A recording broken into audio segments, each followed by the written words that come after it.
The New South Wales bushfire crisis has tragically claimed another life, with a volunteer firefighter dying when his truck rolled over in extreme winds. The 28-year-old died at the scene. Two others suffered burns as they battled the Green Valley blaze near Jingellic, 70 kilometres east of Albury. One was airlifted to hospital in a serious condition. The other was also treated in hospital but has since been released. There are currently 4 emergency-level fires burning across the state. A 29,000 hectare fire at Badger Forest Road in the Badger area, 2 out-of-control fires at Big Balimba Creek and Bumbo Creek in the Dampier State Forest, south of the Kings Highway in the Clyde Mountain area, and at Westbrook Road in the Ellerslie-Tarcutta area, which is now being controlled. Let's go live now to Samantha Chiari at the RFS headquarters in Sydney. Sam, the death toll from the state's bushfire season has now risen to 9. Do we know what happened? That 28-year-old died at the scene, Danica, after the truck rolled over trying to combat a fire near Green Valley, which is around 110 kilometres east of Albury, near the township of Jingellic, as you mentioned. We also saw a 39-year-old who was airlifted to a hospital in Melbourne in the same vehicle. He's still in a serious condition and was treated for burns. And a 52-year-old driver was treated at the scene yesterday afternoon at around 5:50 p.m. Now, a separate vehicle combating the same blaze in Green Valley was also rolled over by the extreme winds. We saw winds gusting to around 80 kilometres per hour through the far south of New South Wales and east of Victoria yesterday afternoon. Now, we've just had another emergency warning issued in New South Wales in the southeast corner of the state, and there are reports here from authorities. We have lost properties and homes on the south coast of New South Wales this morning. So the main fire they're concerned about is burning near Batemans Bay, very close to Bega as well. Authorities here at the New South Wales Rural Fire Services are advising residents to seek shelter. It is too late to leave and head east towards the beach or any major suburban centre if you were in the area. So as it stands right now, Danica, 5 emergency warnings are in place. We have 5 watch and acts also across the south. What authorities here are most concerned about is that southerly change. Now, it is predicted to hit Jervis Bay around 3 p.m. this afternoon. Winds are gusting to over 70 kilometres per hour ahead of it. With the change, it means a wind direction change for the fire front will be moving towards the coastline, dangerously close to homes and properties, and authorities here just 10 minutes ago already confirming homes and properties have been lost. And Sam, over 100 fires still burning, with several emergency warnings in place, and dozens of fireworks displays are being cancelled around regional New South Wales, as well as, of course, as the Greater Sydney region ahead of the celebrations tonight. But the spectacle for the harbour city is set to go on.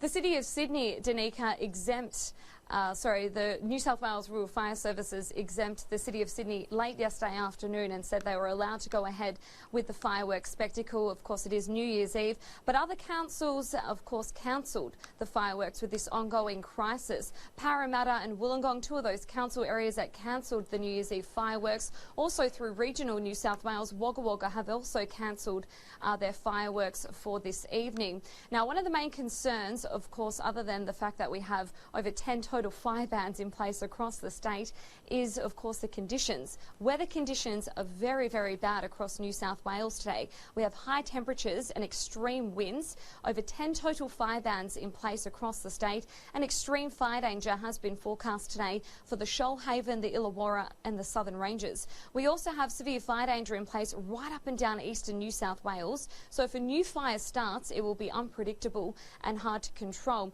Let's not forget the smoke haze that has basically been blanketing the harbour city now for what feels like months. Now, with the fireworks going ahead, we could see thick smoke haze lingering for the rest of this week, and another spike in temperatures is forecast this weekend, Danica. Another difficult day ahead. Samantha Chiari, thank you for the update. And coming up this morning, the New South Wales Premier Gladys Berejiklian will visit the RFS headquarters and speak to the media. That's due at about 7:30 a.m, and we'll bring it to you live as it happens. To Victoria now, where the bushfires situation has intensified, fuelled by extreme weather conditions not seen since the devastating Black Saturday fires. There are currently 8 emergency warnings in place, including west-southwest of Walwa, the Upper Snowy Cluster, East Gippsland and Far East Gippsland. Gippsland, Bruthen and surrounds. The Buchan Valley west of Goongerra and the Tambo crossing to Omeo. Let's go live now to Andrea Carruthers, who is at the Incident Control Centre at Bairnsdale. Andrea, it's believed homes were lost overnight. That's right, Danica. The only question is just how many. Authorities do believe that homes were lost, but they say that last night as that southeasterly wind change came through, that cool change, it actually was delayed because the fires were creating their own weather systems and actually delayed that cool change. But it also meant that it was difficult for them to do this sort of assessment that they typically would do at night. So during the night, we usually try and run an infrared aircraft across the fire ground, and that gives us some really good intelligence of where the fire actually is. Last night, we were actually unable to have that aircraft operating. The smoke column was so high and the heat so intense we couldn't run that aircraft. So now that it's daylight, we're actually going to put some other aircraft up to go and actually get a visual on it. That'll give us an understanding of exactly where the fire is and which communities have been affected. We had reports last night of some sheds that were impacted. We know that there are a lot of residents out there, there are a lot of communities in the path of the fire, but the extent of what the damage is, we're unknown at this stage.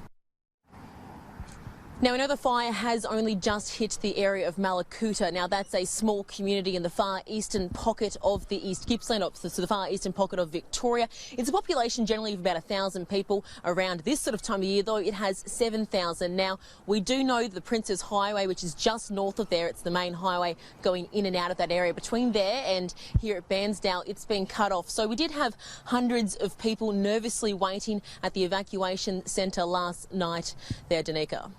So there will be a nervous wait. Andrea Carruthers, thank you. Meanwhile, catastrophic fire conditions have parts of South Australia preparing for flare-ups with more than 40 fires burning across the state. A cool change is slowly moving through parts of the state, bringing some relief to firefighters. Milder conditions are forecast for the rest of the week, temperatures dropping back down to the mid-20s before rising again on Friday. Still expecting fire dangers to be elevated for a few hours following that change, but by this evening, say for the Adelaide area, once the temperature starts dropping further, we'll see the fire dangers lower. And certainly the outlook for the next few days is for fire dangers to be lower because of those lower temperatures as well.